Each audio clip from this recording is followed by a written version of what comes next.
एक बार बुद्ध किसी गांव में प्रवचन दे रहे थे। काफी दूर से लोग उनके प्रवचन सुनने को आए थे। उनके प्रवचन से लोगों को व्यक्तिगत व पारिवारिक समस्याओं का समाधान मिलता था।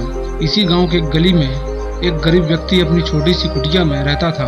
वह बार बार लोगों के झुंड को बुद्ध के प्रवचन सुनने की लालसा लिए अपनी कुटिया के सामने से गुजरते देखा करता था। एक दिन उसके मन में एक प्रश्न आया कि भगवान बुद्ध के शिविर में जाते समय लोग उदास एवं परेशान दिखाई पड़ते हैं, पर उनके प्रवचन सुनकर वापस आ रहे लोगों के चेहरे पर एक अजीब सी प्रसन्नता, आत्मविश्वास व शांति के भाव दिखाई पड़ते हैं। आखिर वह भी लोगों के साथ शिविर में गया जहां प्रवचन चल रहा था। उसने देखा प्रवचन समाप्त हो गया और लोग अपनी समस्याओं और परिस्थितियों के समाधान को लेकर बुद्ध से मिले।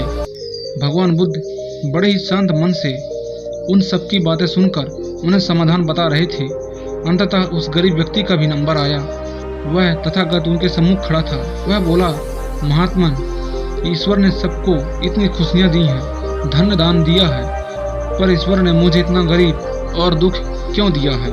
मैंने भला ऐसा कौन सा पाप कर्म किया है जिसके कारण मैं गरीबी और दुखों से भरा जीवन जीने के लिए विवश हूँ? इस गरीब की बातें सुनकर भगवान बुद्ध बड़े ही करुणा भरे स्वर में बोले, वत्स, क्या तुमने कभी किसी का कुछ दिया?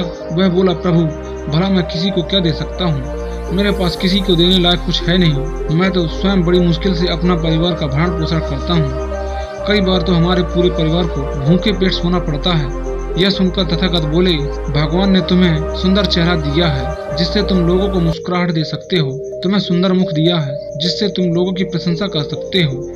भगवान ने तुम्हें 2 हाथ दिए हैं जिससे तुम लोगों की मदद कर सकते हो। जिसके पास ये 3 चीजें हैं वह भला गरीब कैसे हो सकता है? तुम लोगों को देना सीख लो, उनकी मदद करना शुरू कर दो। अपनी मुस्कुराहट और प्रशंसा के शब्दों से लोगों में प्यार बांटना शुरू कर दो। अपने दोनों हाथों से लोगों की मदद करना शुरू कर सकते हो, फिर तुम कभी गरीब नहीं रहोगे।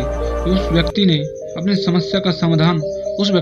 अपनी समस्या का समाधान मिल चुका था। उसे अपनी गरीबी और दुखों के कारण का भी पता चल चुका था। वह भी एक नए आत्मविश्वास व चेहरे पर एक अप्रतिम मुस्कुराहट व शांति लिए वहां से चल पड़ा। उस दिन से उसके जीवन में दिशा बदल गई। वह नहीं रहा जो पहले था। वह अभी बुद्ध से मिलने के कुछ पल पूर्व अपने जीवन में सब कुछ बदलता देख रहा था। उसकी जीवन दृष्टि बदल चुकी थी और जीवन की दिशा भी बदल चुकी थी। अब वह लोगों की सेवा सहायता में निरंतर रहने लगा था। लोगों को खुशी देकर वह बहुत प्रसन्न होने लगा। कड़ी मेहनत व पुरुषार्थ के बल वह औरों की तरह समृद्ध व सुखी हो गया।